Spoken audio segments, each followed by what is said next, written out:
para disfrutar de su conferencia. Muy bien, Gracias. muchas gracias.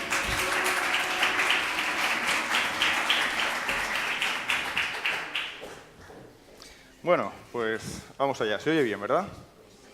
Sí, bueno. Bien, lo que vamos a hacer es, como dice el título, un acercamiento a la política exterior, más bien podríamos hablar de política militar, entre la época de Psamético I y el final del reinado del faraón Apries. Por lo tanto, nos vamos a menear en la parte inicial, la primera mitad de la dinastía 26, y lo que vamos a hacer es, sobre todo, utilizar los documentos, las fuentes, que nos permiten tener ese conocimiento sobre esas relaciones, sobre esa actividad militar de Egipto en el exterior o las medidas que Egipto toma para frenar ese conflicto permanente que desde el exterior presiona las fronteras egipcias. Entonces veremos cómo principalmente nos acercaremos a fuentes de origen babilónico, por supuesto fuentes egipcias, pero también fuentes bíblicas que en muchos casos nos ayudan, ¿no?, también a entender un poquitín más estas cuestiones políticas. Pero antes de empezar con Psamético I, lo que sí creo que deberíamos hacer es una pequeña introducción para entender también de dónde sale Psamético I. Esta mañana, en la ponencia del profesor Molinero, hemos visto ese proceso, ¿no?, tipos de tumbas que nos han llevado a través del tercer periodo, dinastía 25, inicios de la 26. Entonces, aquí también es necesario retrotraerse a la dinastía 25, aunque sea a grandes rasgos, para entender ese proceso que va a desembocar en que un faraón saíta funde esta dinastía 26. Bien, la primera en la frente. Ah, pues no va.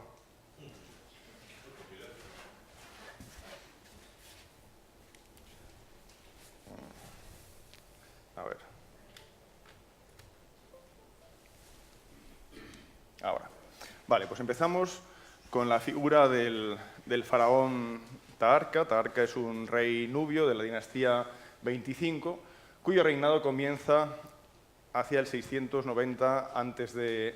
Digamos que el reinado de Taharka es, bueno, pues dentro de la dinastía nubia, dentro de la dinastía 25, sin duda es uno de los que muestran esa fase de esplendor del dominio nubio. Sin embargo, coincidiendo con la parte final del reinado de Taharka, vemos cómo el poder asirio ya se ha convertido en una clara amenaza para Egipto. Por supuesto, antes del reinado de Taharka, Asiria ya ha sufrido un proceso de expansión que le ha llevado al levante mediterráneo y que le ha llevado hasta el Nahal Musur, hasta la propia frontera de Palestina con Egipto. Pero es justo en este reinado cuando ese poder asirio va a dar un paso más, va a intentar invadir el país de las dos tierras. Y el primer monarca asirio que va a tener ocasión de realizar un avance en ese sentido va a ser el que vemos en pantalla. Este es Esarhadón. Este monarca ya había intentado invadir Egipto en el 673, no pudo conseguirlo en ese momento, lo volvió a intentar en el 671 y fue en ese año cuando, por fin, consiguió superar esa frontera del Nahal Musur y adentrarse en el delta. Lo que vemos aquí es una estela, la famosa estela de Zincirli, una estela en la que se muestra al victorioso Esarhadón en la parte izquierda, mientras que frente a él, fijémonos cómo él porta una maza y de la maza parten dos cuerdas que se unen a anillos que estos dos prisioneros llevan en la boca, están agarrados por los labios. De modo que podemos ver cómo el prisionero de menor tamaño incluso tiene el ureus en la frente. No se trata de un rey egipcio, pero sí de un príncipe egipcio. En realidad, un príncipe hijo del monarca nubio contemporáneo a Esarhadón, que, como decía, es este faraón Taharka.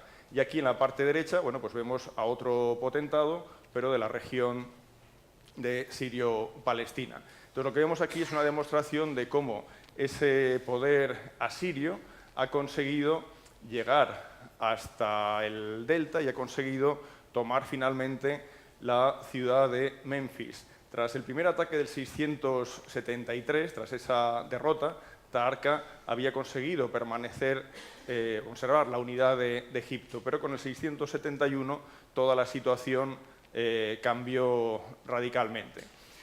Lo que tenemos es, tras los fracasos de Esarhadón, tras el intento del 669 de Esarhadón de invadir Egipto y morir en ese intento, lo que tenemos es una victoria, ya la primera victoria asiria, por parte de su heredero en el trono, que es Asurbanipal.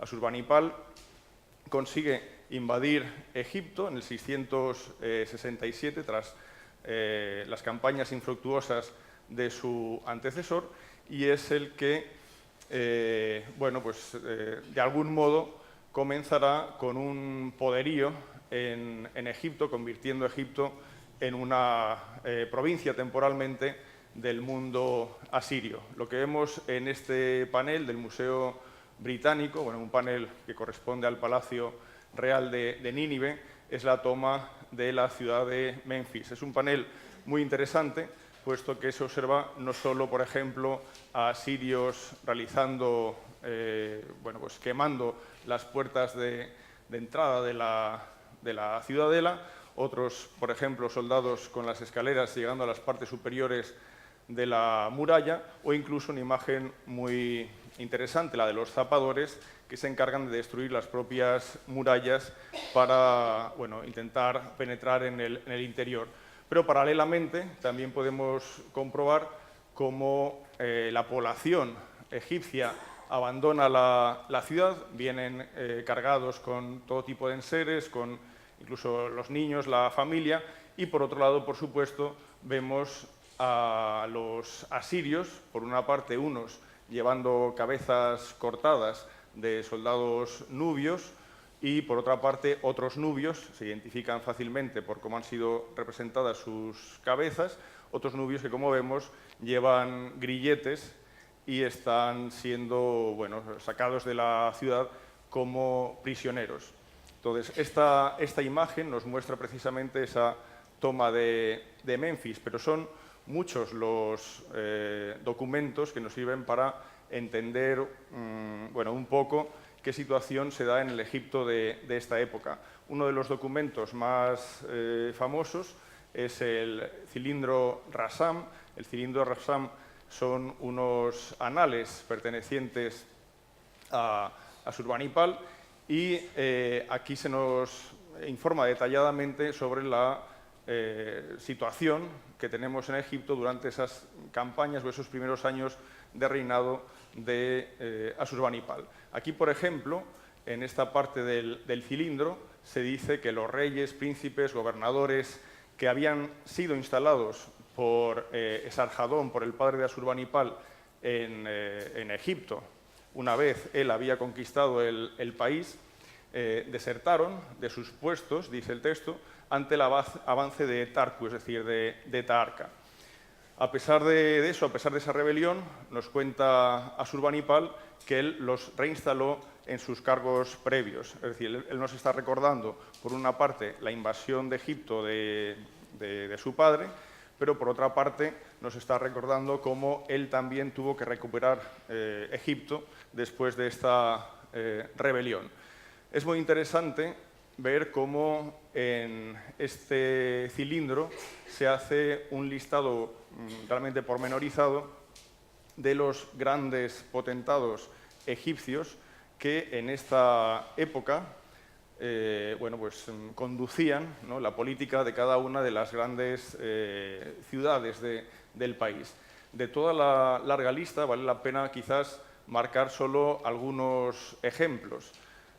El último de esta lista lo podemos reconocer como Montuemhat, que es el potentado que gobierna no solo Tebas o la Tebaida, en realidad tiene influencia sobre un gran territorio en esa parte del Alto Egipto.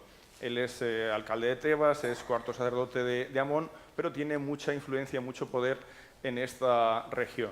Después, por ejemplo, también podríamos indicar el caso de Namert o Nimlot en Hermópolis, que nos recuerda el nombre de otro personaje, el mismo, que aparece, por ejemplo, en la época de la Estela de la Victoria del rey Nubio Pille. Si vamos a este otro personaje, en Busiris vemos cómo siguen habiendo potentados que utilizan el nombre de Sheshonq. Este es un nombre muy repetido, muy habitual, un nombre de origen libio que vamos a encontrar en numerosísimas ocasiones en ese contexto de la dinastía 22 en adelante, como es en este caso en esa época final de la dinastía 25. Y lo mismo, por ejemplo, en Tani. Sabemos que en esta época vive un Padibastet o Betubastis. En Atribis, por ejemplo, se reconoce en la lista a un personaje llamado Bakenranef, que pronto será eliminado en una de las confrontaciones que van a tener lugar en breve. Después, por ejemplo, también en Persoped encontramos a Bakrur, que después aparecerá en muchos textos que hacen mención retrospectiva en forma de cuentos a parte de la historia de esta época y, sobre todo, por eso lo hemos dejado al final, el caso de Neco o Nekau, que es el gobernante que, como vemos en la lista de Asurbanipal, aparece como el Lugal, el señor de Memphis y Sais. Esto es muy importante porque si recordamos, si nos vamos un poquitín hacia atrás en el tiempo, si vamos a la dinastía 24, veremos cómo los señores de la dinastía 24, que es una dinastía saíta, son señores, antes de ser reyes de Egipto, son señores de la parte occidental del delta. Y, de hecho, en los títulos muchas veces aparecen como los gobernantes del oeste o príncipes del oeste. Entonces vemos cómo, incluso en este tiempo, y han pasado varias décadas desde la desaparición de Tefnacht y todos los suyos, bueno, pues vemos cómo Nekau sigue siendo un gran potentado del delta occidental. ¿Por qué? Porque tiene Memphis, tiene Sais, pero también tiene toda la unión, ¿no?, territorial entre esas dos plazas. Entonces, todos estos grandes de Egipto, como dice el texto de Asurbanipal, conservan su posición en Egipto a pesar de esos actos de rebelión que habían tenido tras la toma de Egipto por parte de Esarhadón y el momento en que Asurbanipal toma Egipto en ese 667. Después tenemos también otro texto dentro de la amplia información que nos ofrece el cilindro Rasam, y es el siguiente. Dice que estos potentados egipcios enviaron mensajes a Taharka, el rey de Kush, en el momento en el que Asurbanipal dominaba Egipto, para llegar a un acuerdo. Y el acuerdo era que todos tuvieran un entente cordial, una paz común entre todos ellos, para así conseguir la división del país entre ellos, de modo que ningún extranjero tuviera poder sobre Egipto, repartirse entre ellos el país y de algún modo seguir con lo que había sido el Egipto anterior, del tercer periodo intermedio, en el que varios reyes gobernaban Egipto de manera contemporánea y varios grandes de los grupos libios, también de hecho eran independientes, sobre todo en la región del delta. Entonces, este es el acuerdo que se busca por parte de los potentados egipcios en esta época de Taharka, tras la invasión de Asurbanipal, pero ese plan es detectado por los asirios y esto va a provocar, bueno, pues una serie de ajusticiamientos que van a producir que muchos de esos grandes sean asesinados. Aquí, por ejemplo, vemos cómo Asurbanipal no solo se refiere al conocimiento del plan de rebeldía y al arresto de estos reyes y demás potentados, sino que también se indica cómo especialmente hay tres lugares mencionados. Sauk se refiere a Sais, después Pindid, que es Mendes, y Saúl, que es Pelusium, bueno, pues 3 lugares especialmente significativos donde se ha producido la rebelión y donde los asirios quieren bueno, pues dejar constancia de su poder realizando esos ajusticiamientos. Entonces, por ejemplo, se dice que los cuerpos de estas gentes fueron colgados de estacas, desollaron sus pieles y cubrieron los muros de las ciudades con ellos. Es decir, actos atroces, actos llamativos, pero que de alguna manera, bueno, de alguna manera no, evidentemente, servían para amedrentar a otras ciudades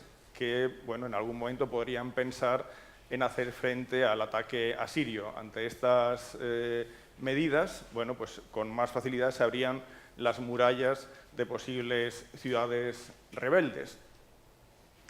Pero lo interesante en este punto es que, a pesar de haber capturado a estos reyes o potentados egipcios que, desde la perspectiva asiria, habían traicionado al poder asirio, a pesar de esto, tiene clemencia, como dice el texto, de Necau. Y claro, recordemos que Necau, precisamente, Necau es el padre de Psamético I, Necau, precisamente, como decía, es justo el más poderoso de los potentados del delta. Él es el heredero del Principado del Oeste, por lo tanto tiene un amplio territorio. Recordemos que en ese cilindro se decía que él, antes de este problema, estaba gobernando sobre Memphis y sobre Sais con la autorización de Asiria. Por lo tanto, probablemente esto es una medida que toma Asurbanipal para bueno, pues, conceder esa segunda oportunidad al más importante de los potentados, porque de ese modo seguramente pretende asegurar que los demás señores del delta bueno, pues entiendan que esta es la mejor situación que se puede dar, ¿no? Entonces dice que envía de vuelta a Necau, vamos a llamarle Necau I para diferenciarlo del siguiente rey, envía de vuelta a Necau I a Karbel Matati, que es el nombre asirio de la ciudad de Sais, y por otra parte aparece otro personaje, y aquí ya entramos en materia, que es Nabusezibani, que es el nombre que utilizan los asirios para designar a Psamético, el que se va a convertir en breve en Psamético I. Y esto es interesante porque a este Psamético, al hijo de Necau, lo coloca como señor en Limir Ishak Asur, que es el nombre que utilizan los asirios para designar la ciudad de Atribis.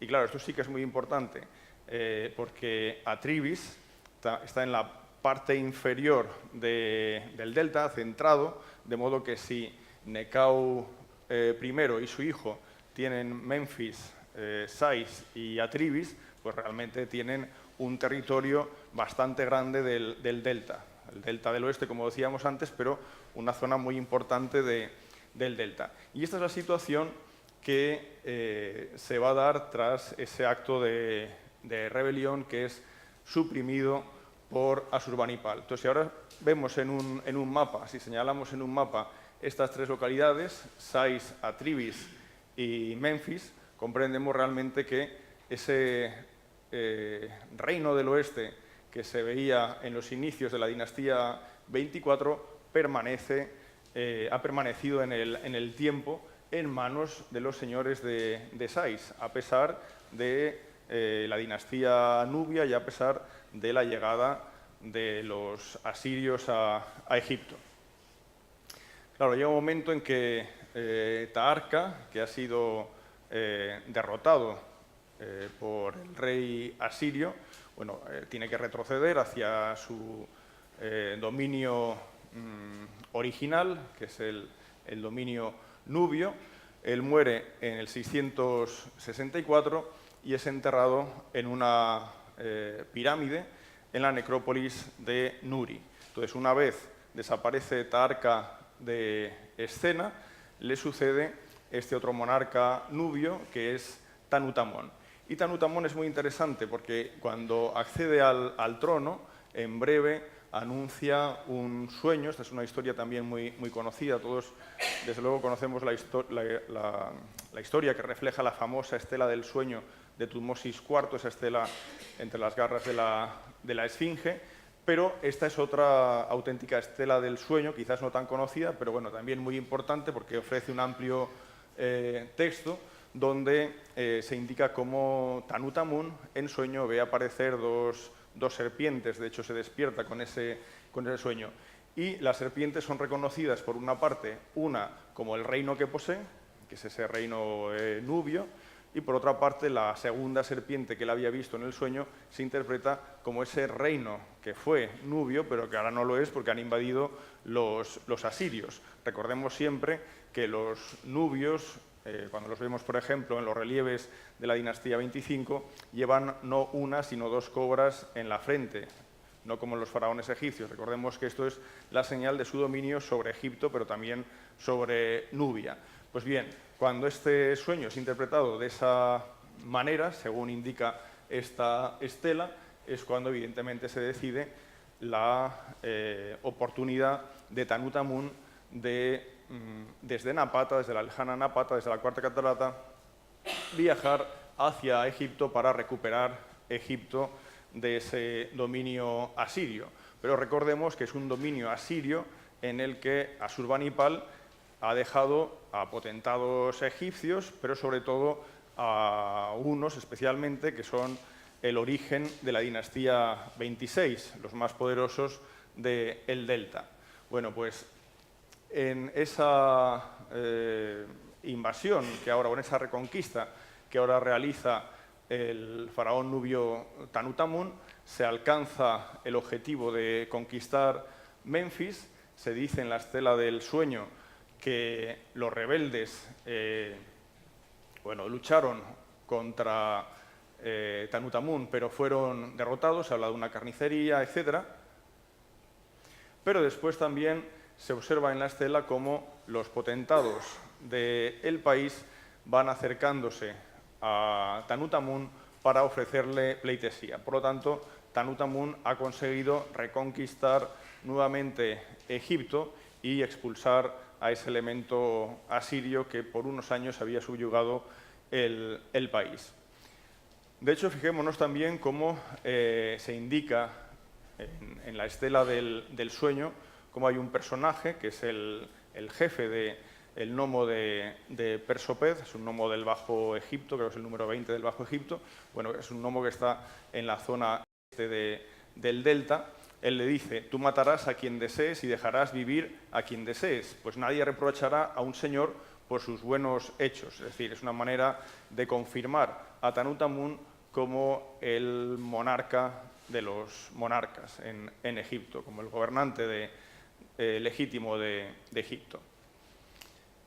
Heródoto, que en realidad es otra de las fuentes que podemos utilizar para reconocer algunos de los hechos que se producen en esta época, dice que al tal Samético, dice que anteriormente había huido del etíope Sábaco, se referirá a Shabaka, pero esto es un error por parte de Heródoto, porque esto no tiene lugar.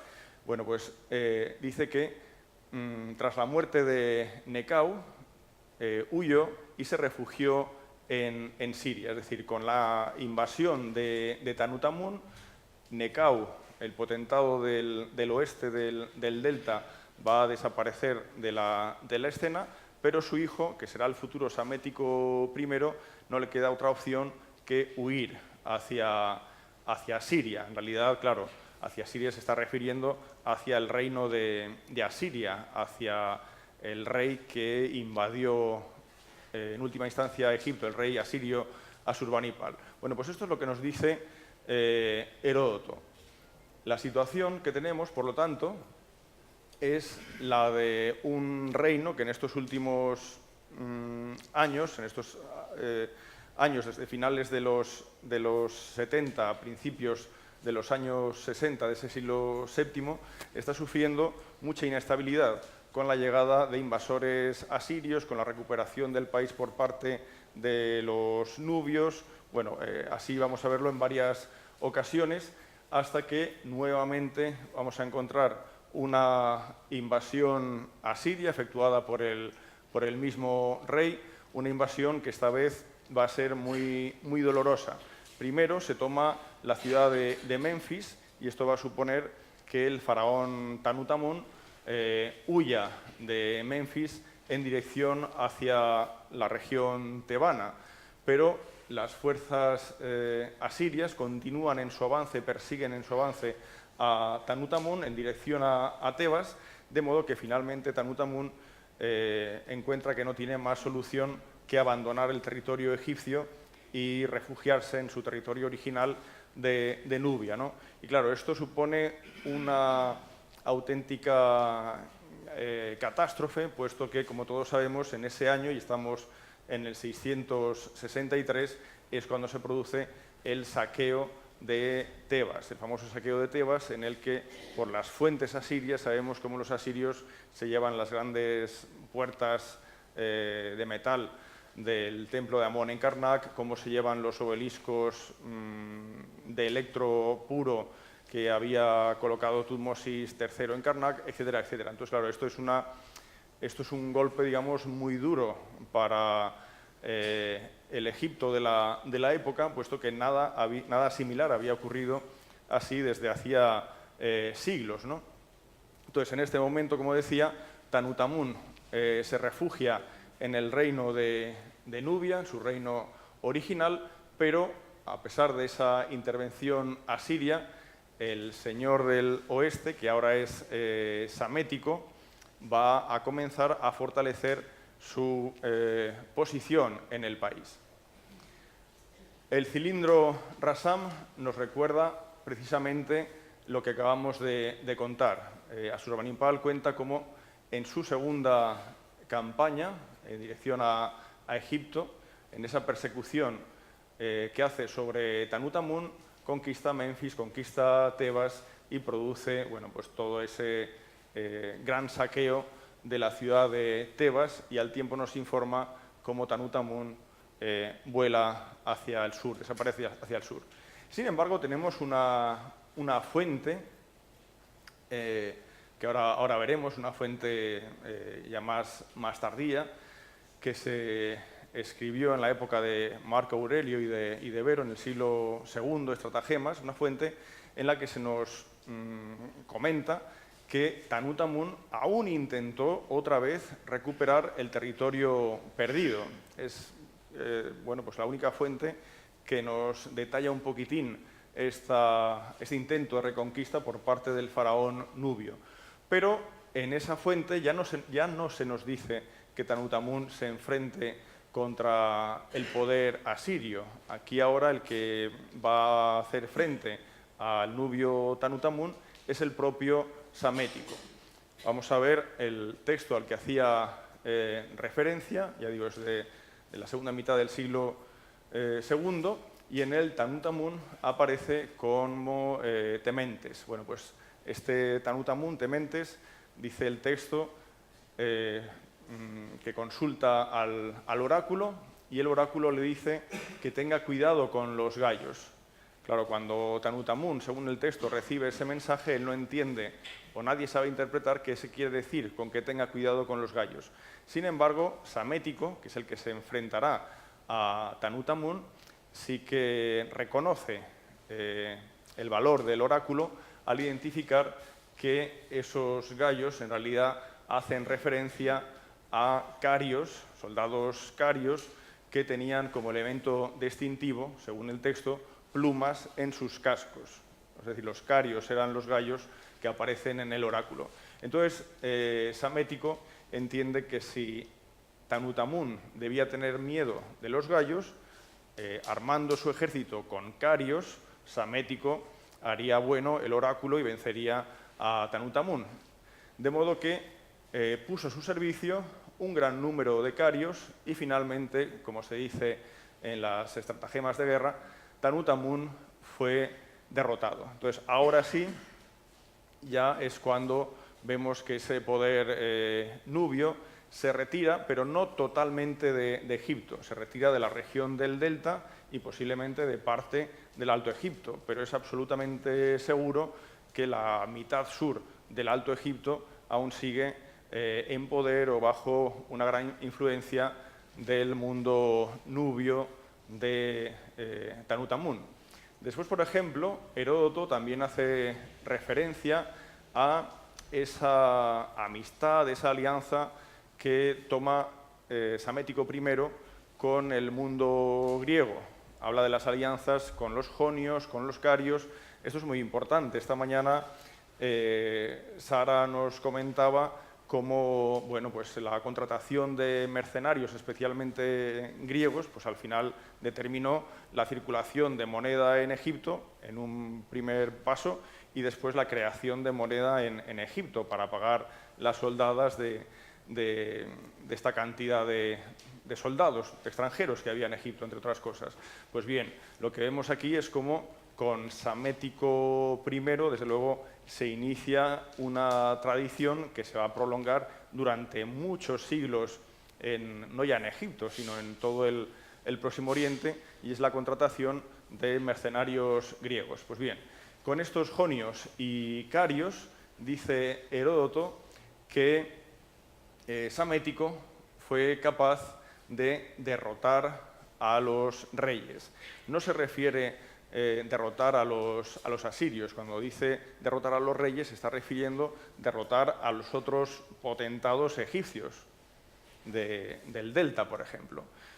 En este sentido, vale la pena recordar la famosa estela de la victoria de Pille. Tenemos que retrotraernos en el tiempo unas décadas. Más o menos aquí estaríamos en el 730 a.C., por lo tanto, más o menos unos 70 años antes. Pero es que 70 años antes de este suceso que acabamos de contar, como decía, la situación de Egipto, a grandes rasgos, era similar, con muchos potentados claramente independientes o semi-independientes, grandes de los Ma, pero también incluso muchos potentados que utilizaban el título real. Por ejemplo, recordemos a Nimlot de Hermópolis, o Peztavihuastet de Heracleópolis, o Yuput de Leontópolis, o, por ejemplo, Osorcón del reino de Tanis Bubastis, ¿no?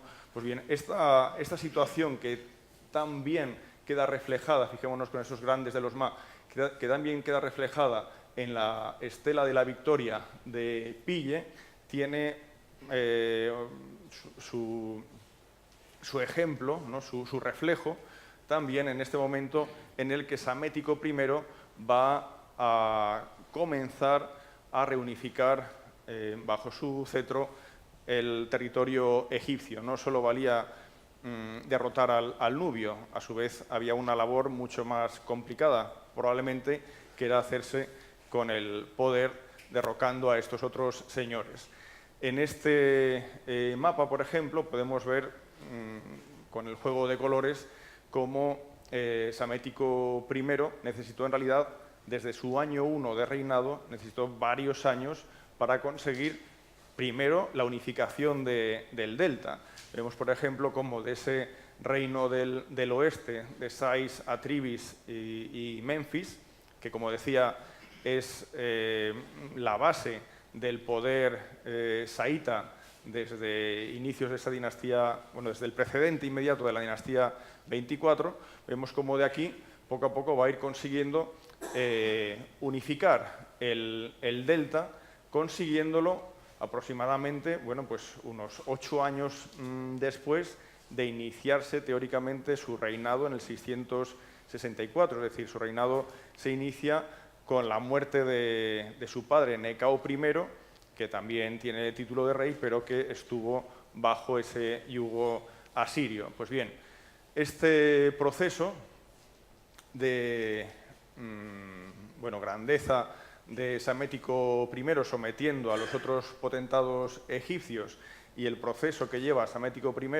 a desprenderse del yugo asirio, también por fortuna, es reflejado en el cilindro Rassam, en este largo texto de Asurbanipal. Entonces, por ejemplo, Asurbanipal, haciendo referencia a su tercera campaña militar, habla de Gugu, dice: Gugu envió sus tropas en ayuda de Pishamilki.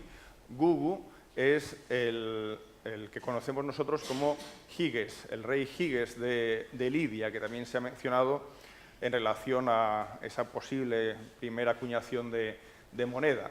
Y por otra parte, Pishamilki corresponde a Samético. Entonces, claro, esto es muy interesante porque vemos cómo en una fase temprana del reinado de Samético I, y probablemente, esto no es seguro, pero probablemente antes de que Samético I haya reunificado todo Egipto, es decir, haya incluido el Alto Egipto dentro de su poder, antes de que esto se produzca, es posible que se haya creado ya una alianza con Giges, de modo que éste proporciona tropas, mercenarios al rey saíta. Y a continuación nos dice Asurbanipal que el rey de Egipto había dejado de lado el yugo de mi soberanía. Por desgracia, no tenemos más datos al respecto. O sea, es difícil saber exactamente en qué año podemos decir que Samético I ya prescinde del poder asirio. Es difícil simplemente porque no tenemos documentación sobre este aspecto, aunque evidentemente es algo que ha de suceder durante los primeros años de reinado de Samético I. En Egipto también vemos cómo a partir de mediados del siglo VII, es decir, dentro de lo que es el inicio del reinado de Samético I, empiezan a aparecer, sobre todo en las regiones más septentrionales, muchas estelas con inscripciones carias. Claro, estas estelas son un indicador de que hay una presencia de mercenarios, de soldados carios en Egipto, bueno, y también de otros griegos, pero esto es muy importante, se ve a partir de ahora y cada vez va a ir tomando más fuerza. En la estela de la adopción de Nitocris se nos recuerda lo que se entiende como el proceso que conduce a que pacíficamente el Alto Egipto quede en manos de Samético. Y si esto se produce es porque a partir de este momento el poder nubio ya ha cedido, bueno, pues su último enclave de influencia dentro de Egipto. En esta estela de la adopción de Nitocris se habla de la princesa Nitocris, de cómo ella viaja desde Sais a Tebas, ella es hija de Samético I, ella va a ser adoptada por la divina adoratriz de Amón, es decir, aquí vamos a tener de repente tres mujeres, Sepenupet II, Menirdis II y ahora esta hija de Samético I, Nitocris, y claro, este viaje en el año 9 de reinado de Samético I, en el 656, este viaje también es muy interesante porque no solo nos sirve para imaginar un poco toda esa tropa, toda esa gran cantidad de naves vistosas que durante pues, casi 2 semanas van a viajar hacia Tebas, sino también por el hecho de que grandes potentados como el de Heracleópolis, Emataui Tefnag, participan también de esa venida de la princesa saíta, es decir, que vemos como muchos potentados, desde luego, se han aliado a Samético I y permiten la reunificación del país. Bueno, de modo que finalmente Nitocris llega a Tebas y aquí la estela de la adopción nos aporta también un texto muy interesante y que de algún modo pues intenta un poco definir la política que quería seguir Samético para ganarse la confianza de los grandes poderes que inevitablemente existían en Egipto. Él dice, yo no haré lo que de hecho no debería hacerse, y lo que no debería hacerse es expulsar a un heredero de su sitio. Esto lo dice porque perfectamente podría haber instaurado a su hija, a Nitocris, como directamente divina adoratriz del dios Amón. Sin embargo, no va a hacer eso, va a respetar a Sepenupet II y va a respetar a Menirdis II, la hija de Taharka, en Tebas. Pero también vamos a ver cómo personajes importantes, como el propio Montuemhat, que veíamos mencionado, en el texto de Asurbanipal, diciendo que él volvía a reinstalar a los potentados que su padre Sarjadón colocó o permitió seguir en sus ciudades o en sus nomoi. Bueno, pues vemos cómo este gran potentado, que era Montuemhat, que ha superado a los nubios y que ha superado a los asirios, es decir, ha permanecido en el poder a pesar de distintos de faraones de distintos orígenes. Bueno, pues ahora, con la llegada de Psamético I, él va a seguir gobernando en esa ciudad de Tebas. Por lo tanto, se busca ese acercamiento. Y lo mismo ocurre no solo ya con el hecho de respetar a las figuras de las divinas adoratrices que preceden a Nitocris y que, por supuesto, siguen viviendo en Tebas con gran influencia religiosa, sino también incluso respetar la figura del primer sacerdote de Amón, primero Joremajet hasta el 660, pero desde el 660 Jorgevi, que no es este es Joremajet, pero Jorgevi, que comienza con su pontificado en el 660 y que va a seguir como primer sacerdote de Amón tras la toma de poder del Alto Egipto por Psamético I. Bueno, pues él también es respetado en su puesto. Entonces vemos que eso es una política que de algún modo queda reflejado en lo que sucede en el Alto Egipto. Hemos dicho, por lo tanto, que desde este año de 656 se puede dar por finalizada la reunificación de Egipto bajo el cetro saíta, con lo cual ya vemos cómo el poder nubio, Tanutamun, había tenido que abandonar la región de la primera catarata y volver a su reino original con centro en Napata. Tanutamun probablemente muere hacia el 655, pero con él no finaliza, por supuesto, la dinastía de reyes nubios. Esa dinastía seguirá muchos siglos. Tras él vemos a Atlanersa y después muchos otros reyes. O sea que ese poder nubio, aunque en este momento no sea un peligro para los egipcios, bueno, pues es un poder nubio que va a continuar incólume al sur de la primera catarata. Volvemos a la figura de Heródoto, puesto que nos informa de algunas medidas que empieza a tomar Psamético I, porque él es consciente de que, bueno, hay unos poderes externos, pensemos en Asiria, evidentemente en primer término, que pueden suponer una amenaza para la integridad de Egipto, como había ocurrido en la época de Taharqa y Tanutamun. Pues bien, Heródoto nos dice que los jonios y los carios que habían sido contratados por Psamético recibieron terrenos para habitarlos y terrenos que se encontraban en la boca pelusia del Nilo, es decir, una serie de terrenos que si vemos todos ellos situados por debajo de la ciudad de Bubastis, es decir, río abajo de la ciudad de Bubastis, por lo tanto al norte de Bubastis, lo que hace es asentar a jonios y carios por el brazo oriental, brazo pelusíaco, brazo oriental, que bueno, es como una primera defensa, ¿no?, de Egipto para aquellos invasores que vengan desde la Vía Maris o los caminos de Horus, la región sirio-palestina. Estas medidas que va a empezar a tomar Psamético I van a tener continuidad a lo largo de los siguientes siglos.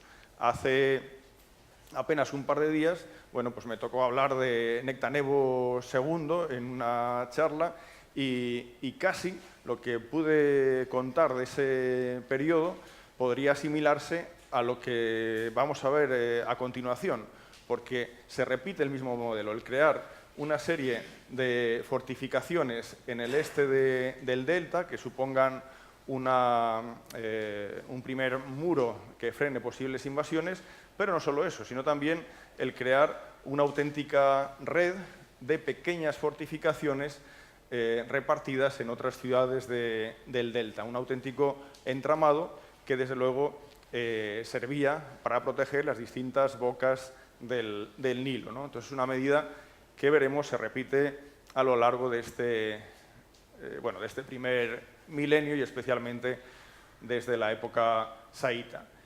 En el caso de las menciones de Heródoto, él nos dice que se realizan guarniciones en la ciudad de Elefantina, en Dafnas o Dafne, de Pelusia y en Marea. En realidad lo que hace Heródoto es resumir el sistema defensivo de Psamético I, señalando casi los puntos cardinales. Nos dice que está la fortaleza de Dafne o Dafnai, que es esta del brazo pelusíaco, es decir, una fortaleza al este del delta.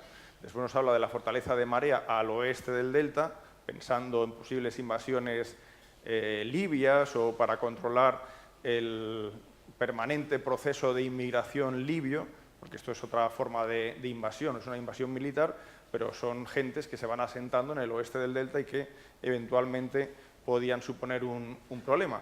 Y después, finalmente, nos cita el caso de Elefantina, o sea, casi como si dijera que hay 3 fortalezas en Egipto. Por supuesto, no es eso lo que quiere decir Heródoto, sino que el conjunto de Egipto, desde luego, está fortificado al norte, en su parte este y oeste, y al sur, en la primera catarata. De hecho, podemos ver cómo los estudios arqueológicos en algunas de estas fortalezas han servido para reconocer grandes bastiones. La que menciona Heródoto, la de Dafne, o ahora llamada Tel Defene, es una fortaleza de grandes dimensiones. Hace ya más de un siglo que empezó allí una excavación. Este es un mapa ya muy antiguo. Esta fotografía es más actual.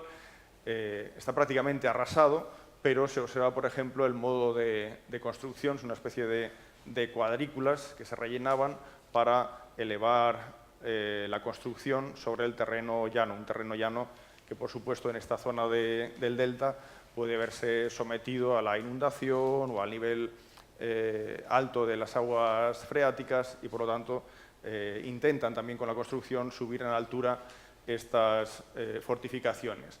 Después, por ejemplo, tenemos el caso de Tel Abu Sefa, que está al este de Tel Defene. Esta es una gran fortificación, es realmente impresionante, tiene unos 270 metros de lado en su eje mayor. Fíjense, por ejemplo, los muros, absolutamente impresionantes que tiene la fortaleza, pero en este caso sí se puede decir que aún no se tiene absolutamente claro siquiera si la fortaleza original la debemos situar en esta parte de la época saíta o es algo posterior. Después tenemos el caso de Tel Kedwa, que está al noreste de Abu Sefa. Esta también es una fortaleza de grandes dimensiones, es prácticamente cuadrangular, es de época saíta. Se entiende que es de la época de Psamético I, de hecho, se supone que más o menos se pudo crear hacia el 650-640 a.C. y tiene unos muros impresionantes. Por ejemplo, si contamos los bastiones, son unos 17,5 metros de espesor, o sea que estamos hablando de una fortificación imponente. Además, también, fijaros cómo cada lado es de unos 200 metros de longitud. Pero claro, es que no es una única fortaleza, como vemos hay un sistema de fortalezas. Recordemos aquellos relieves fantásticos de Seti I en Karnak que nos hablaban de las fortalezas de los caminos de Horus. Pero claro, esas fortalezas, excepto Yaru, las que vienen a continuación, probablemente son casi fortines, son pequeños lugares fortificados en ese trayecto hacia el sur de Palestina. Pero aquí estamos viendo una red de fortificaciones donde las estructuras son realmente impresionantes. Es decir, aquí tenemos ese muro que nos lleva a trazar un eje por el brazo pelusíaco que recuerda esos estratopedas, esos campamentos que Heródoto nos decía se dedicaron para asentar a gentes de origen cario y jonio. Lo que hemos visto, por lo tanto, es simplemente, brevemente, esta zona del delta.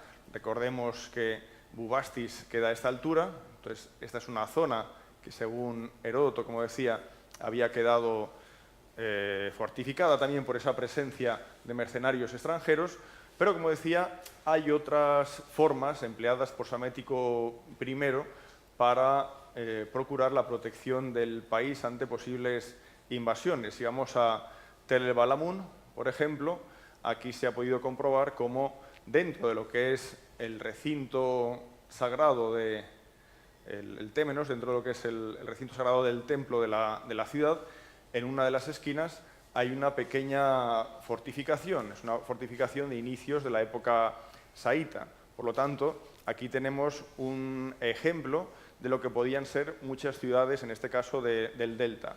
La parte principal de la ciudad, la zona de los templos, etcétera, por sí misma ya está fortificada.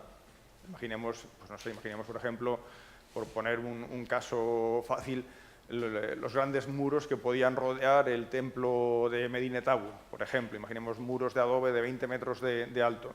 Eso en sí mismo es una fortificación, pero es que además aquí en Tel el Balamun vemos como en una de las esquinas, dentro de esa fortificación, tenemos una estructura que sirve para el cobijo de soldados. Entonces es una manera de, mediante pequeños bastiones, asegurar guarniciones en lugares muy diversos del delta. Es como una red de pequeñas guarniciones que pretende así asegurar las diversas bocas del Nilo.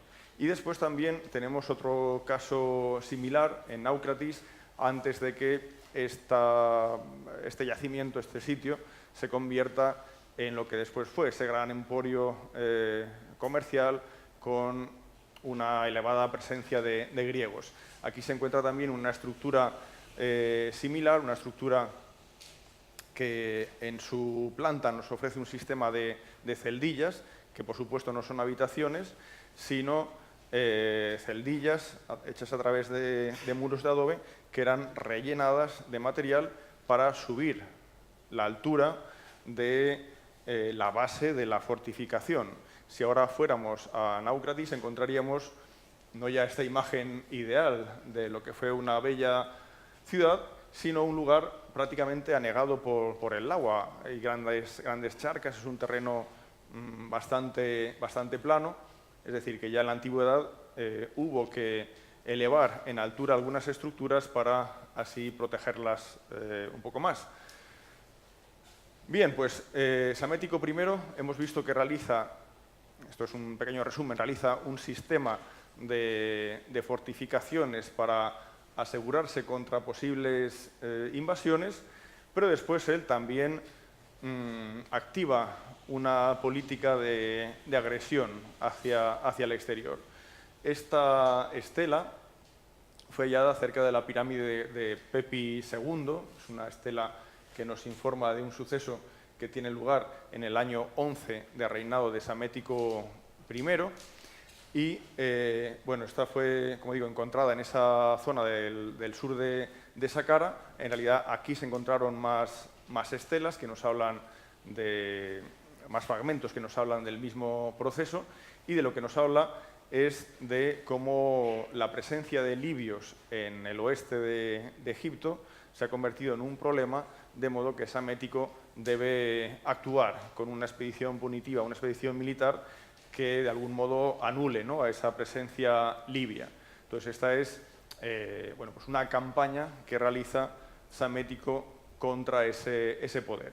Pero ¿qué pasa en el sur? Habíamos comentado antes que tras la expulsión de Tanutamón y tras la muerte de Tanutamón, la dinastía nubia continúa inalterable, va a continuar inalterable a lo largo de muchos siglos.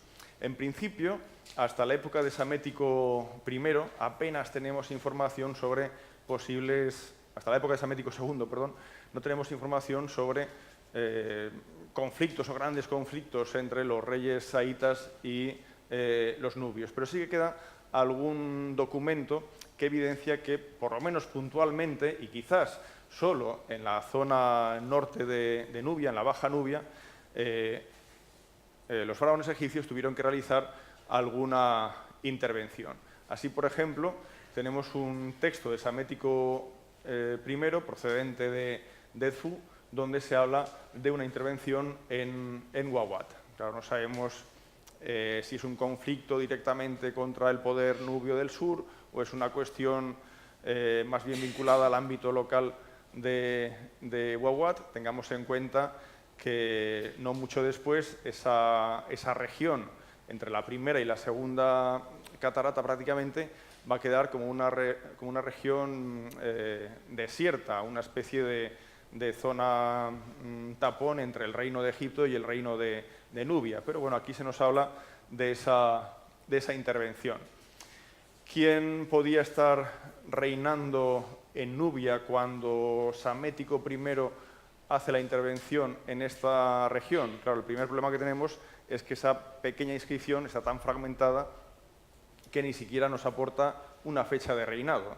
Y claro, precisamente el reinado de Psamético I es bastante largo, del 664 al 610. Pues bueno, si ahora tuviéramos que poner fecha a esa intervención, bueno, realmente hay que reconocer que no lo sabemos, pero bueno, podríamos especular sobre dos posibilidades, ¿verdad? Una sería el rey nubio Atlanersa, que más o menos pues, reina desde esa muerte de Tanutamun hasta el 643-640 a.C., y otra opción podría ser Senkamanisken, que es el que continúa con el reino de Nubia, por lo menos hasta finales de los años 20 de ese siglo. Entonces, bajo uno de estos dos monarcas nubios, probablemente tuvo la ocasión la intervención de Psamético I.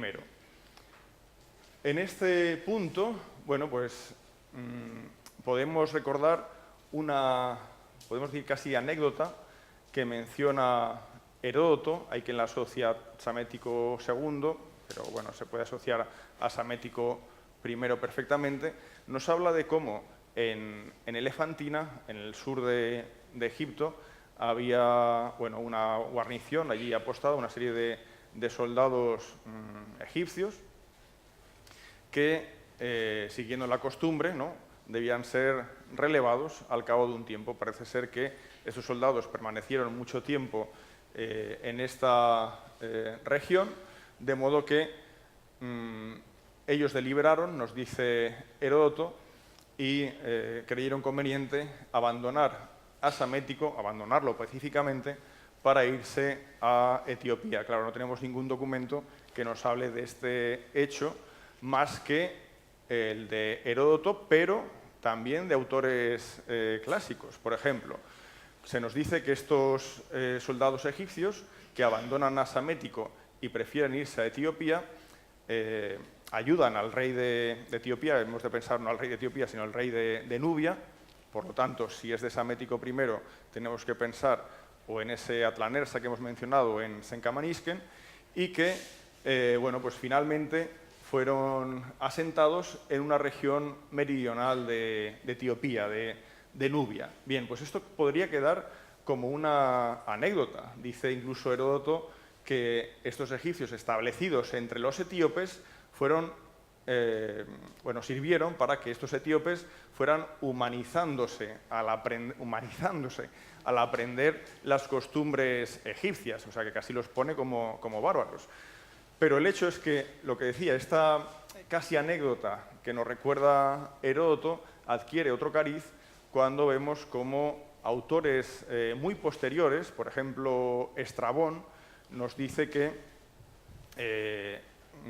gentes descendientes de estos llamados desertores fueron reconocidos en el sur de Nubia, pues, más allá de Meroe, fueron reconocidos por los exploradores que llegaban a esa región. Entonces, bueno, pues es una anécdota que quizás no lo sea tanto, quizás sí que tenga algún atisbo de historicidad. También Heródoto nos habla de otro suceso del que no tenemos información por parte de documentación egipcia, documentación contemporánea, al menos documentación explícita, y es el larguísimo asedio de la ciudad de Azoto, que corresponde a la ciudad de Ashdod. Por lo tanto, estamos dentro de esa zona palestina, ¿no? Bueno, pues nos dice que el asedio que sometió Psamético I a la ciudad de Ashdod fue tan largo que es el asedio más largo que se conocía en toda la historia. Ya digo, desgraciadamente no podemos no ya corroborar ese largo asedio, que no tiene ningún sentido, sino sobre todo no podemos corroborar el asedio, la conquista de Asdod explícitamente mencionado en un documento. Pero sí que tenemos otras fuentes que nos sirven para determinar que realmente bajo Psamético I, y especialmente a finales de Psamético I, el dominio de Egipto volvió a consolidarse como en los tiempos, entre comillas, gloriosos del Imperio Nuevo en la región sirio-palestina. Esta figura que vemos en pantalla corresponde a pues una pieza de oro bien elaborada de la cultura escita. La cultura escita es una cultura que en origen la tenemos en la región al norte del Mar Negro y que, junto con los cimerios, pues también causaron estragos en Anatolia, en territorios medos, etcétera, en toda esa región. Pues bien, en un momento dado de este siglo VII a.C., en el momento en el que el poder asirio ya es frágil, tras la muerte de Asurbanipal y tras la guerra civil, podemos decir, que se produce en el reino asirio, y sobre todo también con la presión de los babilonios y los medos, pues Asiria llega a un momento en que no puede mantener su poder en la región palestina o sirio-palestina, toda esa banda que vendría desde el Líbano actual hasta la Palestina o sur de Israel actual. No puede mantener esa región, de modo que esa región en la que se crea un vacío de poder, o casi un vacío de poder, no existe un gran poder que reine en el lugar, queda, se hace más vulnerable y queda a expensas de razzias como las que los jinetes escitas estaban sobradamente acostumbrados. De modo que tenemos documentación que nos habla de escitas que recorren esa región y que incluso se llegan a enfrentar a Psamético I. Un texto nuevamente de Heródoto, y como estamos viendo nos resulta pues muy jugoso a falta de otro tipo de documentación, nos dice lo siguiente: los medos, después de trabar combate con los escitas y ser derrotados en la batalla, fueron despojados de su imperio y los escitas ocuparon toda Asia. Bueno, esto no es así exactamente. Se está refiriendo a las invasiones escitas de Anatolia y, en este caso, a lo que sería el territorio del noroeste de Asiria, ¿no? Dice, desde aquí marcharon contra Egipto y una vez que estuvieron en la Siria palestina, saliendo a su encuentro Psamético, rey de Egipto, con obsequios y súplicas les persuadió de seguir adelante. Con lo cual, Heródoto no nos dice que fueran derrotados por Psamético, sino que Psamético compró la marcha de los escitas. Recordemos que estos escitas, como decía, están acostumbrados a las razzias, a las campañas rápidas de saqueo, botín y vuelta a un lugar de origen. Con lo cual, aquí se evita, aparentemente, si seguimos esta historia, se evita ese conflicto con un Psamético que ofrece pues una serie de beneficios a los escitas para que se alejen. Entonces, ¿cuándo se produce esta situación en la cronología del reinado de Psamético I? Bueno, como decía antes, tenemos que situarnos en un momento posterior a la muerte de Asurbanipal. Pensemos que Asurbanipal, pues más o menos estaríamos hablando del 627 antes de Cristo. Justo después, Babilonia comienza un proceso de rebeldía que finalmente llevará a que la política rebelde de Babilonia pase a una política activa contra el núcleo del poder asirio. Entonces, este suceso en concreto probablemente hay que situarlo, pues quizás entre el 623, 615, 616, en ese rango de años. Por supuesto, como decía al principio, para esta época tenemos fuentes de varios tipos. Hemos comentado varias veces ya la obra de Heródoto o alguna referencia posterior, hemos visto sobre todo las menciones que nos ofrecía el cilindro Rasam de Asurbanipal, pero también tenemos las famosas crónicas babilónicas, en este caso del rey Nabopolassar, que es el rey de Babilonia, de la dinastía caldea de Babilonia, que se ha desprendido del yugo asirio y que, bueno, pues en pocos años empezará a ser un gran problema para la propia existencia del reino asirio. Pues estas crónicas de Nabopolassar, que recogen su reinado, y él empieza a reinar desde ese 626 hasta bueno, la muerte prácticamente 20 años después, nos van a servir para reconocer no solo cuestiones políticas, sucesos bélicos en la región de Babilonia y Asiria, sino también, y esto es importante, la presencia egipcia en estos conflictos. Y claro, esto es algo en lo que va a destacar Psamético I. Y claro, estas fuentes babilónicas son esenciales para entender ese poder egipcio o esa influencia egipcia durante estos años en la región sirio-palestina, porque realmente poco es lo que nos ha legado el antiguo Egipto en ese aspecto. Pocos son los textos egipcios que nos sirvan para reconstruir estos hechos.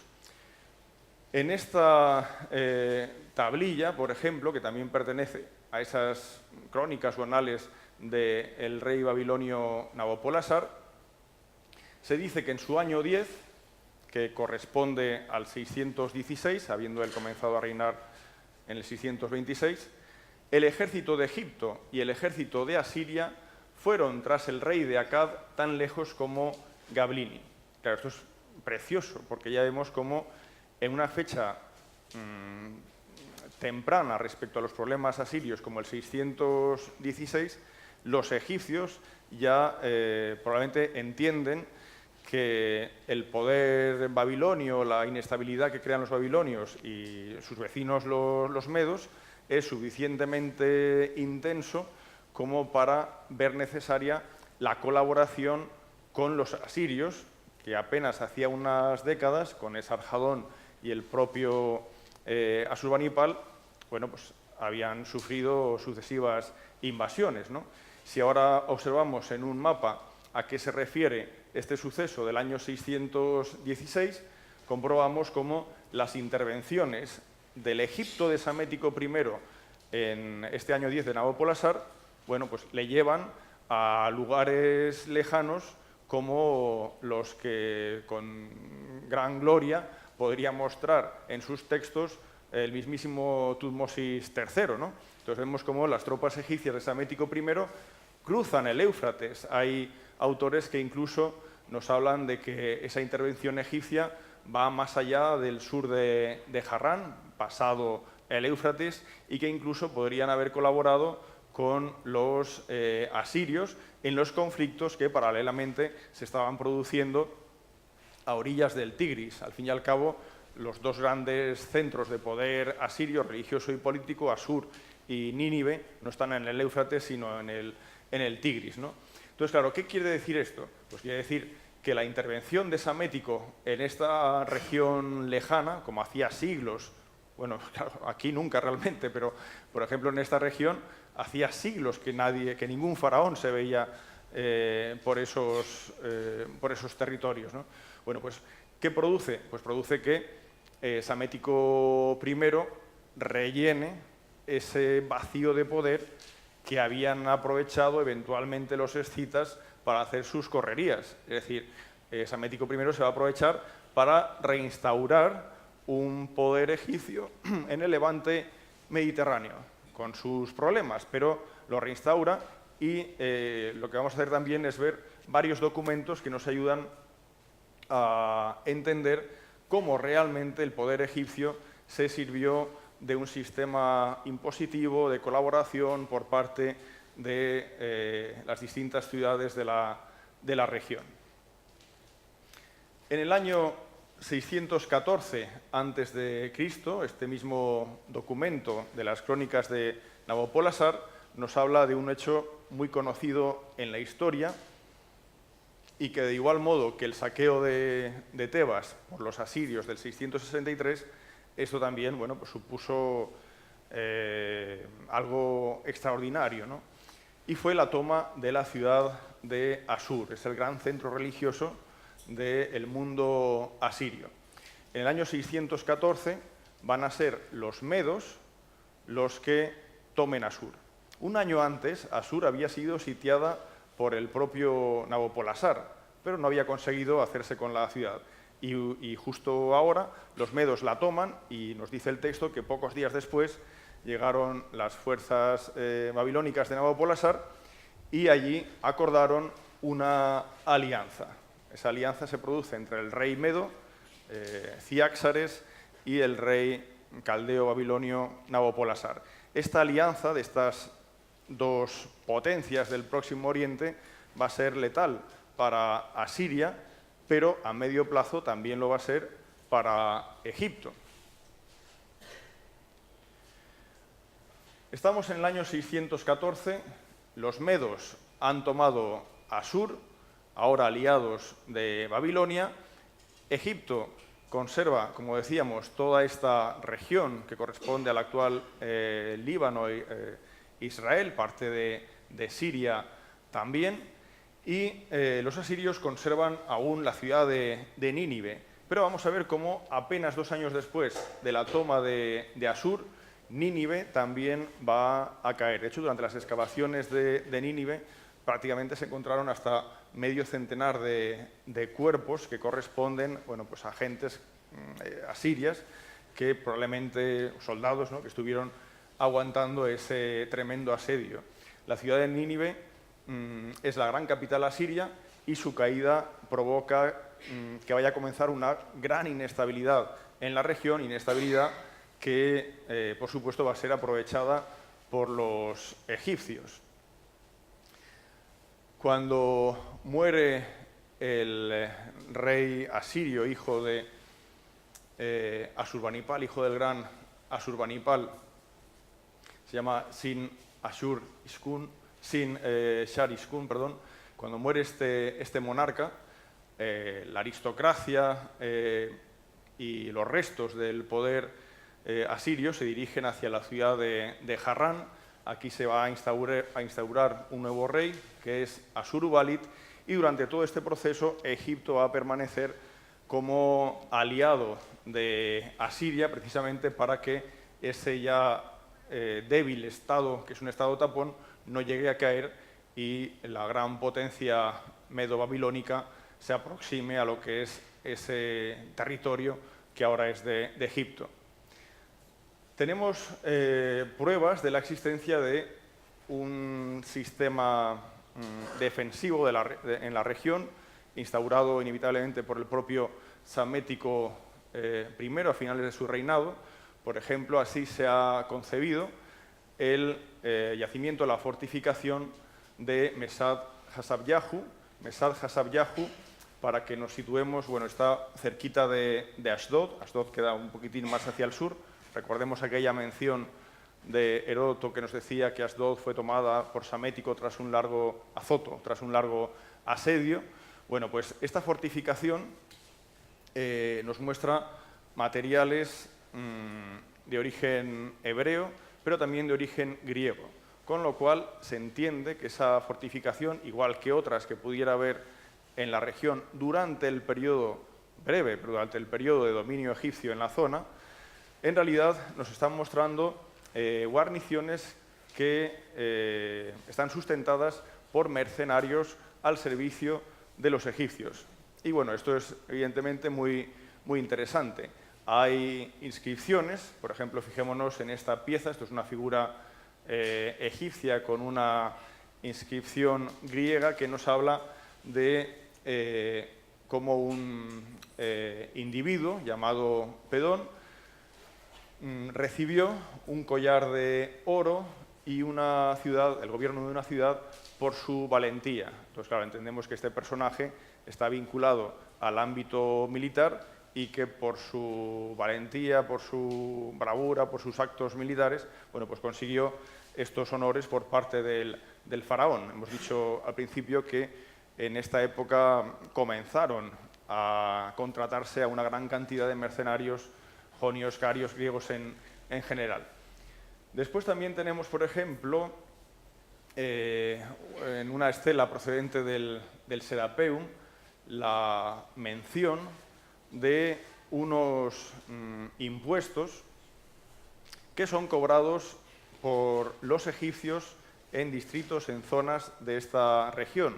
Pero la palabra que se utiliza para designar estos impuestos, o lo que estoy poniendo aquí como impuestos, baku, es un término que realmente es empleado no para un botín eventual de una ciudad que se rinde y paga una gran suma al vencedor, sino a auténticos impuestos regulares. Entonces, este pequeño documento, de algún modo, nos sirve para entender que realmente, como mínimo, desde el 616, es decir, cuando los problemas asirios son más que notables, como mínimo desde ese momento, Egipto ya domina la región sirio-palestina y ya ha creado un sistema impositivo regular. O sea, ya no es un botín de guerra, ya no es algo eventual, sino que hay una organización, una recogida de impuestos anuales, etcétera, como podía suceder en otras épocas.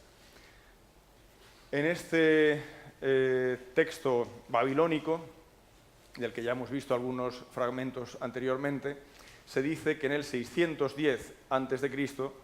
los medos y los babilonios juntaron sus ejércitos y se fueron a Harrán. Recordemos que en Harrán ahora es donde residía Asurbanipal, que es ya pues, este último rey asirio que aguanta como puede su posición en esa parte del Éufrates. El temor del enemigo venció a Asurbanipal y al ejército de Egipto, que había venido a ayudarlo, esto es permanente en esta época, y abandonaron la ciudad. Se abandona Harrán, pero a pesar del abandono de Harrán, por los siguientes documentos que vamos a ver hasta el año 605, es más que evidente que Egipto sigue teniendo influencia en esta región, hasta la misma Carquemis, es decir, una posición muy septentrional como hacía, vamos, siglos que no se veía. Llegamos al año 610 y, bueno, Psamético I ya había tenido un largo reinado y ya le tocaba dejar paso a su heredero, a Necau II. Entonces sabemos, por un texto demótico muy posterior, que Psamético I había muerto y estaba siendo embalsamado en el momento en el que se produjo un eclipse de sol. El cielo se tragó el disco solar. Y claro, ese eclipse lo tenemos perfectísimamente documentado, puesto que es el único eclipse que se produce de sol, que se produce en Egipto en el 610, lo cual nos da con bastante aproximación el momento en el que Psamético ya estaba muerto. Así que a partir de ese momento, ya llegamos al otoño del 610, vemos cómo Necau II se ha convertido en rey de Egipto y va a seguir, como no podía ser de otra manera, la política de su padre. Es decir, la política de, por una parte, intentar seguir ayudando a los asirios para que el poder asirio no desaparezca y de esa manera que Egipto no se convierta en un país fronterizo con el creciente poder medo y babilónico, y por otra parte, por supuesto, seguir conservando la rica región sirio-palestina, tan importante desde el punto de vista económico y comercial. Bien, pues en este momento es cuando pasamos a otro tipo de fuente, fuentes bíblicas. Así como las fuentes bíblicas para documentos del Pentateuco, bueno, pues hay que tomarlas de otra manera. Para el Antiguo Testamento, para libros como Crónicas, Reyes, bueno, y también profecías vinculadas a agentes como Ezequiel, profetas como Ezequiel, como Jeremías, etc., bueno, pues estos documentos tienen otro valor y pueden utilizarse más dentro de un contexto histórico y sobre todo cuando tenemos otros documentos egipcios o babilonios que ayudan a seguir lo que aquí se dice, ¿no? Bueno, pues debo hacer referencia al segundo libro de Reyes, cuando se indica que en sus días subió Necau II, rey de Egipto, hacia el rey de Asiria, hacia Asurbanipal, situado junto al río Éufrates, y dice, en ese momento fue el rey Josías. Josías era rey de Judá, el reino de Israel ya hacía tiempo que había desaparecido, pero no así el de Judá. Bueno, pues Josías fue al encuentro de Necau en Megido y allí fue asesinado por Necau II.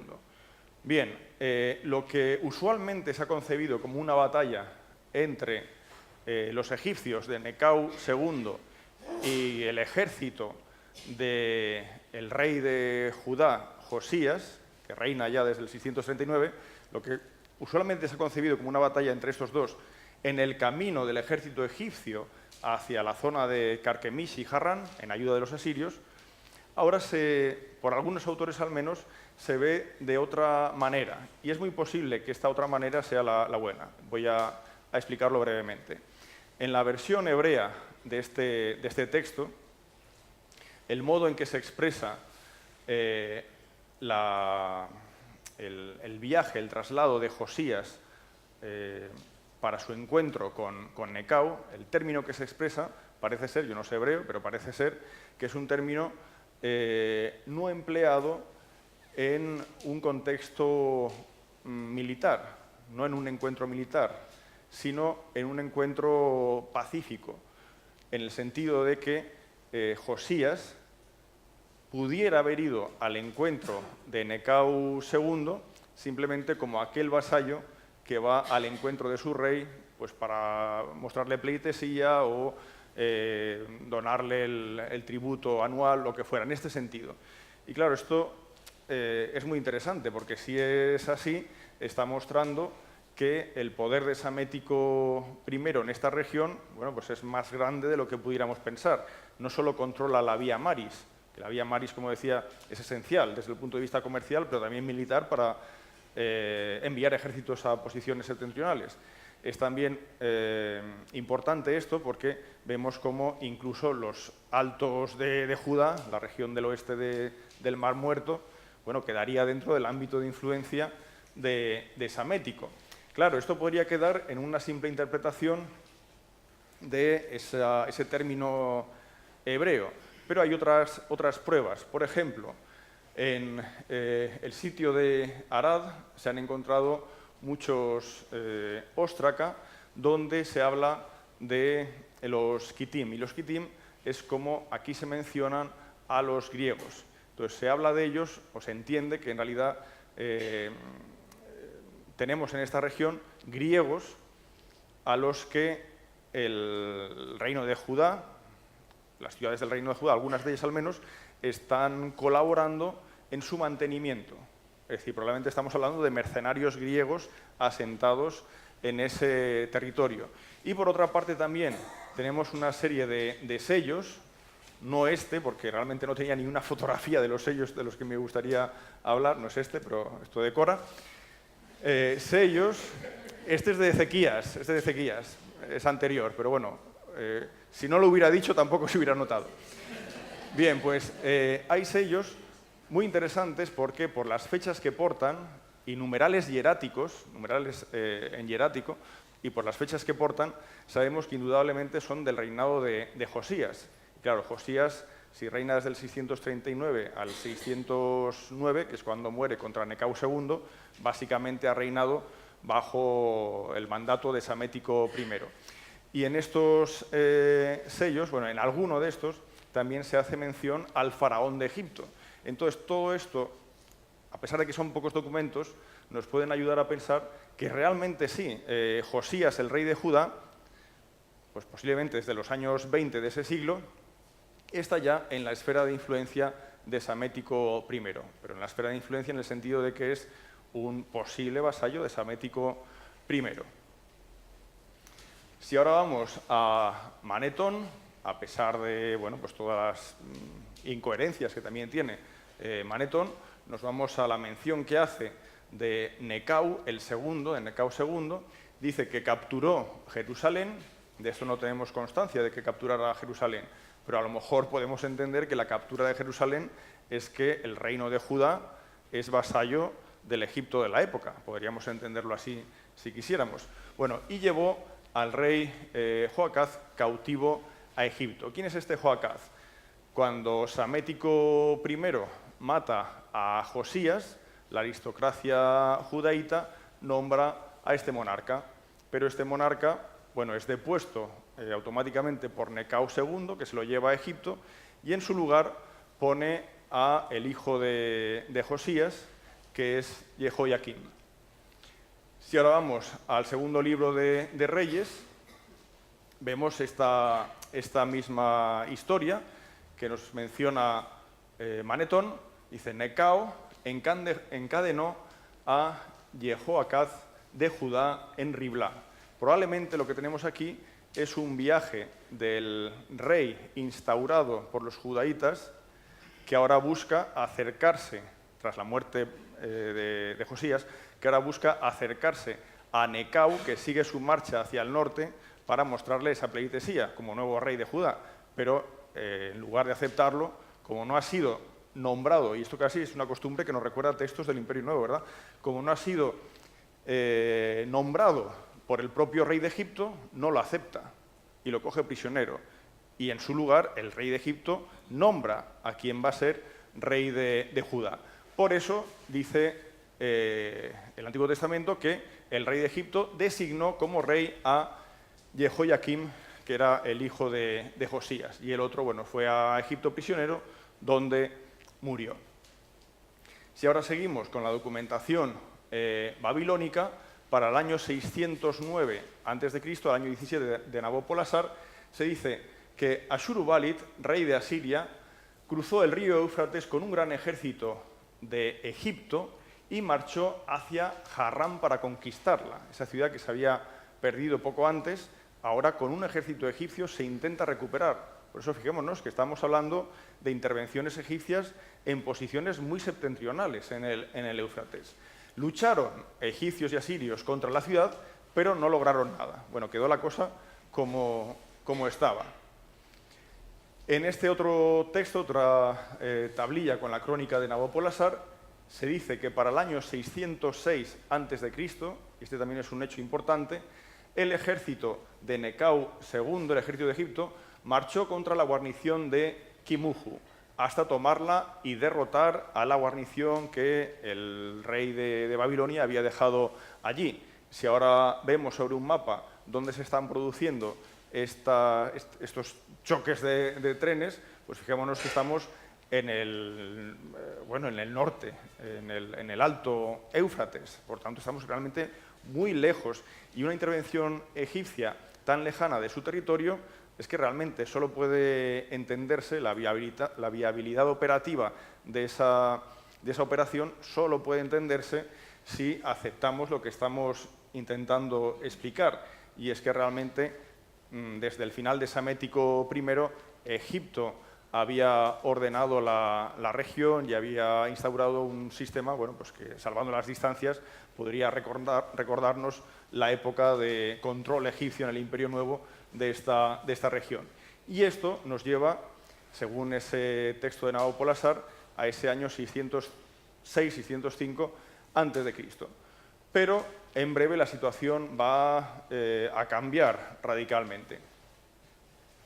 Si vamos ahora a Jeremías, que es un profeta de la época, dice: el ejército del faraón Necao II estuvo sobre el río Éufrates en Carquemish, al cual batió Nabucodonosor, rey de Babilonia, en el año 4 de Jehoiakim. Esto equivale al 605 antes de Cristo. Jehoiakim, hijo de Josías, es decir, el rey que los egipcios habían colocado como monarca de Judá. En Saqqara se encontró un texto arameo en el que, por la información que se nos aporta, entendemos que el señor de Ecrón muestra su fidelidad al rey de Egipto en un contexto que encaja absolutamente bien con lo que está ocurriendo en el año 605, y es que el ejército babilónico está recorriendo ya, tras la caída de Carquemis, esa región sirio-palestina y se está aproximando a la zona sur de Palestina, de modo que el rey de Cron sigue mostrando su lealtad al rey de Egipto, pero avisa de bueno, que las fuerzas del rey de Babilonia están aproximándose. En la crónica, en la llamada Crónica de Jerusalén, se habla de que en el año 4, se está refiriendo a Nabucodonosor II, el rey de Akkad reunió a su ejército, marchó por la tierra de Hatti, se refiere a esta zona sirio-palestina, y marchó hacia Egipto. Dice, el rey de Egipto se enterró y reunió a su ejército. Se produjo una gran batalla con, bueno, pues enormes pérdidas en un bando y en otro. Probablemente en los años inmediatos ese reino de Babilonia ya había conseguido acercarse hasta la frontera de Egipto. Probablemente por entonces Ecrón ya estaba bajo la influencia de Babilonia. Y lo que venía ahora posiblemente era un intento de invasión de Egipto, pero como vemos no tiene lugar a pesar de las grandes bajas. En el segundo libro de Reyes, en una referencia al año 598, se nos dice que Nabucodonosor II sometió a Jehoiakim a un largo asedio de 3 años en la ciudad de Jerusalén. Sabemos que Jehoiakim muere en Jerusalén e incluso es lanzado por las murallas de Jerusalén. Y el asedio de Nabucodonosor continúa, de modo que va a ser el siguiente rey, que es Jehoiakim, el que va a sufrir la conquista de Nabucodonosor. Pero es interesante porque aquí se indica que el rey de Egipto ya no va a salir de Egipto, ya pasa a una posición defensiva, ha perdido el sueño de mantener el imperio asiático y ahora pasa a una posición absolutamente defensiva. Posteriormente, en este mismo relato bíblico, se dice que Jehoiakim, el rey de Judá, se rindió a los babilonios en este año del 597, con lo cual aquí se produce la primera de esas famosas deportaciones de Jerusalén o de Judá, del reino de Judá, hacia diversos territorios de Babilonia. Se dice que incluso una vez se produce esta deportación y se llevan a Jehoiakim a Babilonia, se instaura como nuevo rey a Sedecías, que será el último rey de Judá. Si seguimos en la crónica babilónica, vemos también cómo se hace referencia, en este texto babilónico, se hace referencia al suceso que acabamos de comentar en el documento bíblico. Se dice que Nabucodonosor acampó contra la ciudad de Judá, contra Jerusalén, y que llegó a tomar la ciudad y al rey y puso a un nuevo rey. Y a partir de aquí tomó tributo de Judá. Se refiere a ese nuevo rey como Sedecías. Por lo tanto, en este contexto de principios del siglo VI, una vez ya el reino de Judá ha caído en manos de Babilonia, a grandes rasgos podemos decir que esta es la situación geopolítica del Próximo Oriente, con un gran reino de Media que se está extendiendo por el norte, por Anatolia, mientras que Babilonia ha sustituido completamente el papel que otrora jugara Asiria y, por supuesto, hace frontera con Egipto, con lo cual aquí va a haber un problema que va a aflorar entre ambos en breve. Heródoto nos cuenta que Necao II fue el primer faraón en intentar crear un canal que comunicara el Nilo con el Mar Rojo. Esta también es una historia muy famosa, muy conocida, ¿no? Pero dice que ese canal quedó inconcluso a pesar del gran número de muertos que se produjo durante su excavación. Quedó inconcluso porque un oráculo informa a Necao II, según Heródoto, que él estaba trabajando en provecho del bárbaro. Es decir, que si continuaba la excavación del canal, el provecho comercial y militar del canal no sería suyo, sino de un invasor extranjero que vendría después.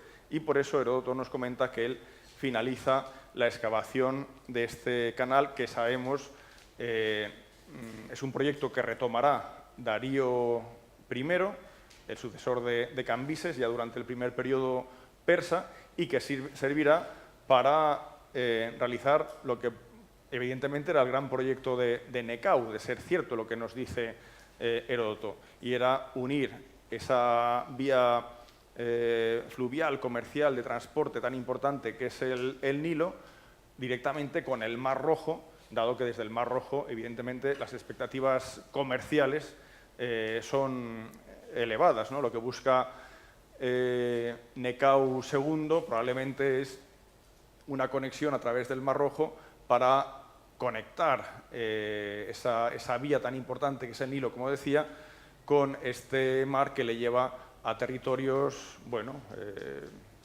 importantes en la tradición egipcia y quizás más allá. En cambio, Darío, en la estela hallada por Lesseps a finales del 19, nos informa precisamente que la importancia de ese canal que él ha concluido es conectar el Nilo a través del Mar Rojo, el Océano Índico, con el propio Golfo Pérsico, unir esos dos mundos. Lo cierto es que tenemos también documentos de la época de Necao II o de Psamético II, esto no está claro, pero documentos que nos hablan de Punt. Entonces, el intento de hacer el canal por parte de Necao II, el hecho, según Heródoto, de que Necao II realizara una gran inversión en la creación de una flota para el mar boreal, para el Mediterráneo, y una flota para el Mar Rojo, esto nos lleva a ver esa realidad, esa promoción por parte de Necao II de toda una actividad económica que le permita, bueno, pues acceder a nuevas fuentes de riqueza. Según Heródoto, son trirremes lo que construye Necao para su flota, pero en los textos de la época se sigue hablando de barcos Quevenet o de almirantes de la flota Quevenet. Bueno, pues probablemente es una expresión que lo que hace es bueno, pues, asimilar lo que eran aquellos antiguos Quevenet que vemos en textos anteriores a los trirremes que ahora se utilizan en esa modernizada flota egipcia. Como decía, hay documentos que nos hablan de Punt, aunque por desgracia son incompletos. Probablemente estamos ante textos que nos hablan de intervención en el desierto oriental, camino a Punt, aunque no queda claro si la pretensión es alcanzar ese territorio o si simplemente se está hablando de los caminos que por el desierto oriental llevan a la región de Punt.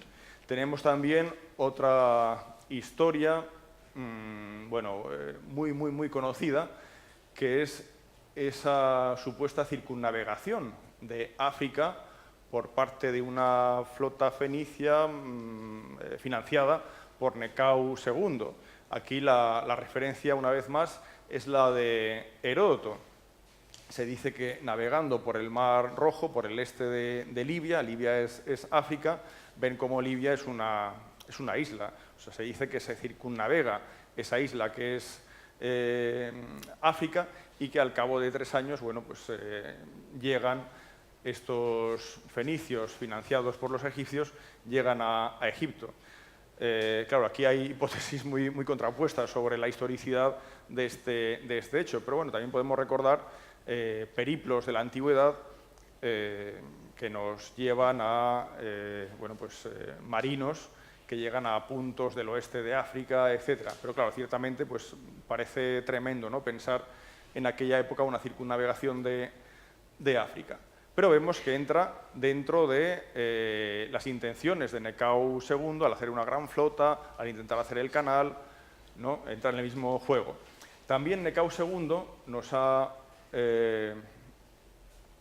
ofrecido un fragmento, una inscripción, que nos habla de un conjunto de barcos que van a ser empleados para una acción en Nubia, pero no sabemos nada más de esto. ¿Qué pasa por entonces en el territorio nubio?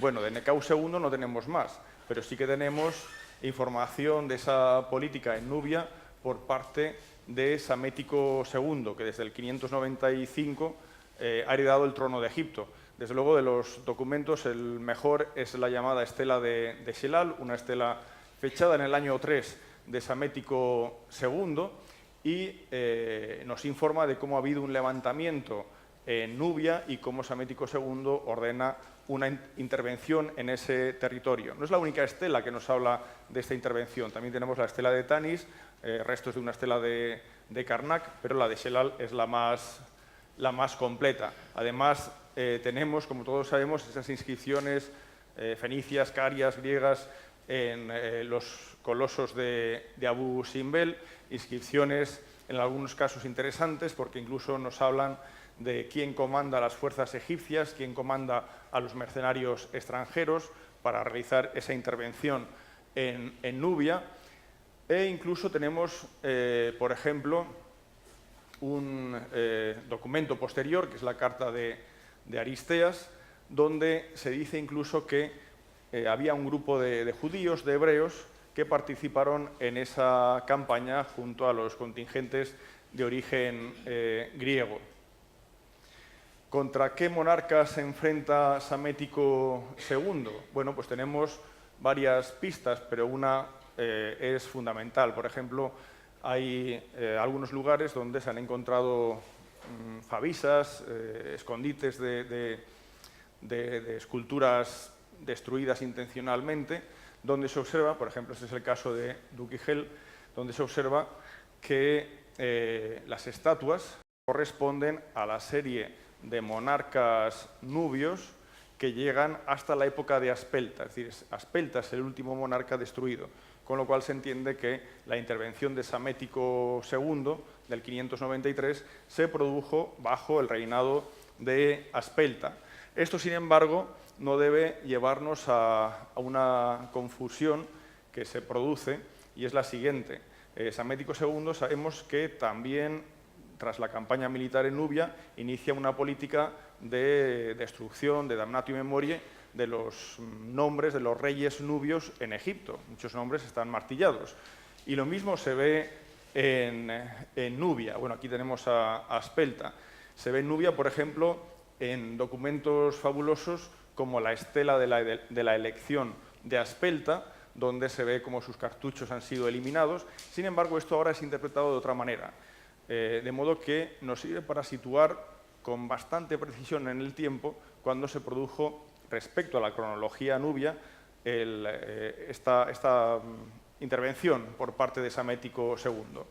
En la estela de la elección de Aspelta se indica como, resumiendo, fue en segunda ronda como Aspelta fue elegido rey en Napata. Hubo una primera ronda donde a nadie se eligió y en la segunda ronda fue elegido. Entonces parece que la elección de Aspelta como rey en Nubia no fue sencilla. Hubo, bueno, pues un periodo turbulento. Entonces ahora se entiende más bien que estos borrones, no ya del nombre de Aspelta, sino, imaginaros, el nombre de su madre, de familiares femeninos, no de él, sino de familiares femeninos, también fueron borrados. Eso no lo hubiera hecho un egipcio que buscara la eliminación del nombre del rey Aspelta.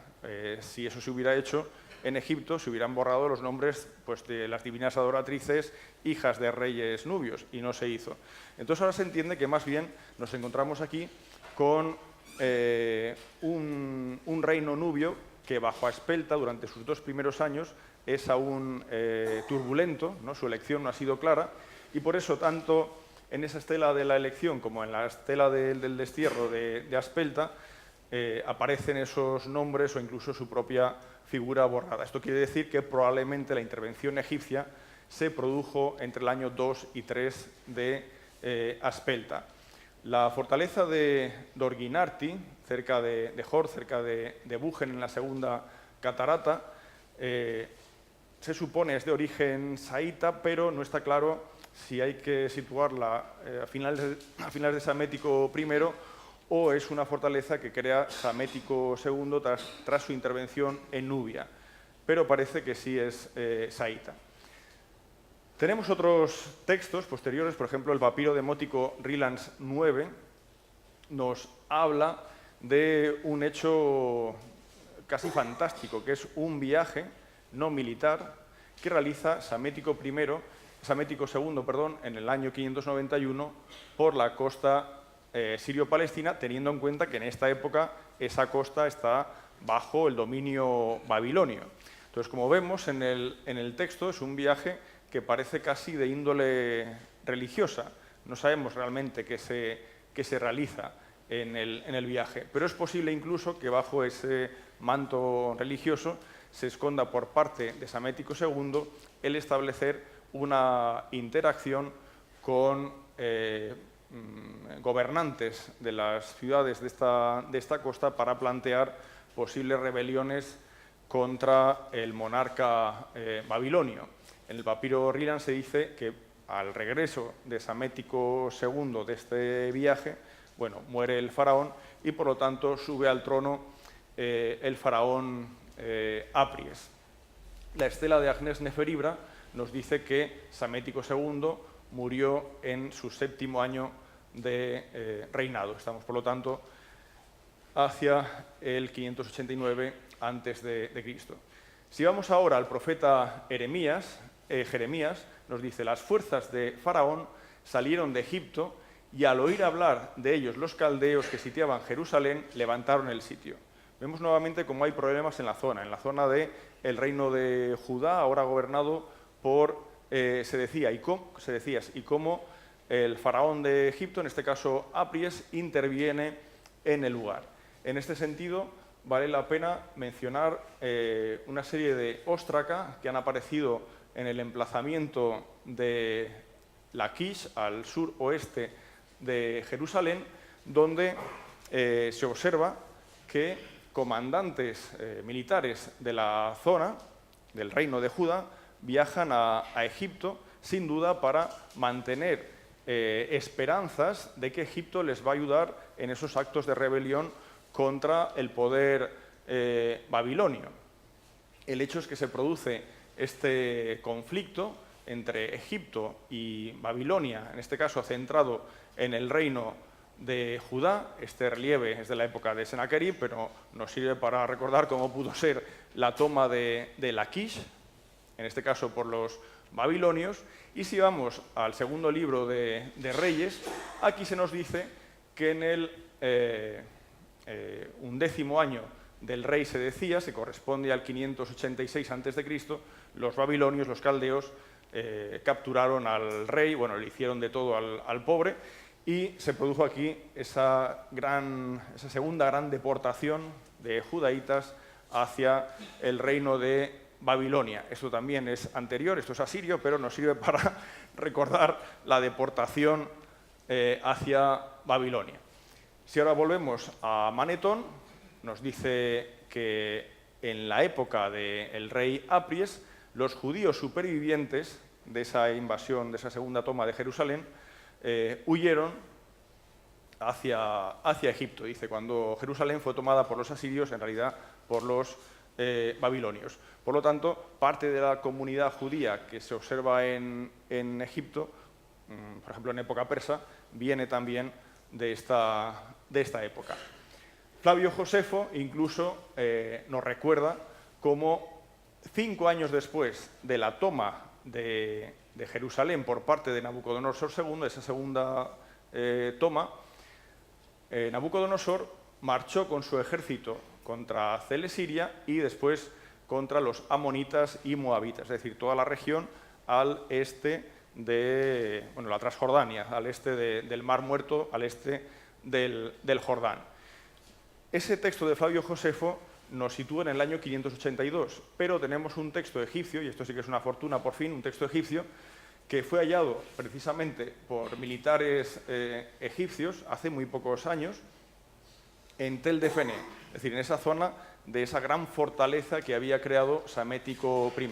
Y es una estela que corresponde al año 7 del faraón Apries, y el año 7 corresponde al año 582, exactamente el año al que hacía referencia Flavio Josefo. Lo interesante de esta estela es que nos muestra un Apries que marcha por el Sinaí, traduciendo vía como Sinaí, que marcha por el Sinaí hacia el este, que ha formado tropas, que ha promovido jefes de compañía, es decir, que ha renovado el ejército y que ha creado un cerco protector a Egipto. Hace una política activa, pero defiende a Egipto de una posible invasión. Si queremos saber más sobre la política exterior, en este caso de Apries, podemos acudir no solo a Heródoto, sino también a Diodoro, porque ambos nos informan de cómo Apries tomó Sidón, se dice que tomó Sidón por la fuerza, y bueno, territorios de Fenicia, etc. Claro, esto no lo podemos corroborar por otras fuentes, pero hay que recordar que desde el año 585, precisamente Sidón sufrió un largo sitio por parte del ejército de Nabucodonosor II. Entonces es posible que esas referencias que acabamos de ver en realidad nos planteen la posibilidad no de una toma de Egipto, no de una toma de Sidón por parte de Egipto, por el faraón Apries, sino más bien de una gran ayuda de Egipto al rey de Sidón ante el enorme sitio que estaba sufriendo esa ciudad. El profeta Ezequiel, además, nos habla de algo que no conocemos por la documentación, y es de una invasión, de una aparente invasión de Nabucodonosor II de Egipto. Se dice que el rey de Babilonia, porque así lo desea Yahvé, conquistará Egipto y saqueará sus riquezas. Pero no tenemos ninguna fuente extrabíblica, ni siquiera babilónica, que nos deje claro que esto ha ocurrido.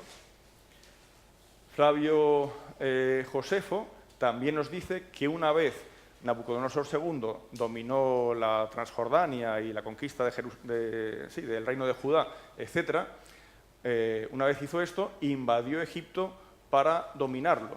Pero ya digo, no tenemos ninguna fuente contemporánea que nos hable de este suceso. Lo que sí que sabemos es que, y con esto ya voy acabando, es que en el 570 el rey egipcio Apries realizó una intervención con los Magimoi egipcios, con las tropas egipcias, una intervención en Cirene para ayudar a Dicrán de Cirene ante una invasión griega doria que venía del norte, y esa expedición resultó ser un fracaso total, de tal modo que incluso los egipcios derrotados nombraron como faraón al general Ahmose, y esto supuso, claro, un grave problema para el faraón Apries, que estaba, que figuraba como rey legítimo. Tenemos varios documentos que nos sirven para ver cómo acaba esta historia, para ir poniendo fechas escalonadamente. Tenemos, por ejemplo, una estela del Museo Británico que pertenece al año 1 de Ahmose, año 1 del general Ahmose, ahora ya como rey. Por la fecha sabemos que corresponde a febrero del año 570. La estela fue hallada en Sharuna. No fue hallada en Sharuna, pero nombra a divinidades que corresponderían a la región de Sharuna. Y esto indica que Ahmose, en ese mes de 570, es reconocido como faraón en Sharuna, en el norte del Alto Egipto. Pero después tenemos un papiro que corresponde al año 20 de Apries, que equivale a octubre del año 570, de modo que en octubre del 570 vemos como Apries sigue siendo reconocido como rey en Tebas, al menos en Tebas. Y finalmente tenemos una estela del año 1 de Ahmose, correspondiente a diciembre del 570 a.C., que se entiende que ya es el momento en el que Ahmose ha conseguido expulsar al faraón legítimo Apries, que ¿dónde va Apries? Huye hacia Babilonia. Y una vez huye hacia Babilonia, probablemente, porque esto ya no se sabe, pero probablemente va a ser usado por el rey de Babilonia como pieza que hay que recolocar en Egipto para hacer Egipto, bueno, pues un país marioneta quizás de Babilonia. Fijémonos en este documento, es muy bonito, es un documento del año 37 de Nabucodonosor II, que corresponde a este año de 568-567, que nos habla de un enfrentamiento entre Babilonia y Egipto, y nos dice cómo Egipto reunió tropas de Cirene, de Egipto, del Mediterráneo, para enfrentarse al rey de Babilonia. Claro, está en tan mal estado que no nos cuenta, no nos dice cómo acaba la historia, pero para eso tenemos otro documento, que es la llamada Estela de Elefantina, del año 4 de Ahmose, que corresponde al mismo suceso al que hace referencia el texto babilonio anterior, y nos dice que en ese 567 ese enemigo exterior, ese enemigo asiático, intenta invadir Egipto, pero son derrotados y, bueno, entendemos ya a partir de aquí que Apries probablemente muere. Lo que sí que sabemos es que Apries es enterrado con honores en Sais, una manera de legitimar ese poder por parte de Ahmose, que, bueno, ahora se convierte en rey de Egipto. Y, bueno, esto ya es otra historia. Muy bien, muchas gracias.